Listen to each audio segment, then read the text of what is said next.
এটা একটা কালা গলা লাইনের কবুতর। এটা মেনলি ছাড়াছাড়ির জন্য বেস্ট, ফ্লাইংও বেস্ট। এগুলা কবুতর সবুজ গলা কালা গলা এগুলো তো ছাড়াছাড়ির জন্যই কবুতরগুলো হয়। এই একটা কবুতর, এই কবুতরটা দেখতেও যেরকম আবার আউটস্ট্যান্ডিংও সেরকম। আপনারা আইসাইনটা দেখলে বুঝতে পারবেন। কবুতরটা মেনলি ছাড়াছাড়ির জন্য বেস্ট। কবুতরটা এখন বিডার অবস্থায় আছে, কবুতরটা ছাড়া হয় না, লেজ বাজু সব কালো।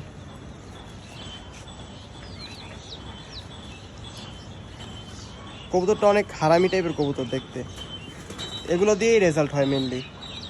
কবুতরটার চেহারাটা এখনও ভালো করে বোঝা যেতেছে না, কবুতরটা থরে আছে, থরেতে যদি রেস্টে দেওয়া যায় এটার আসল রূপটা বাইরে আসবে।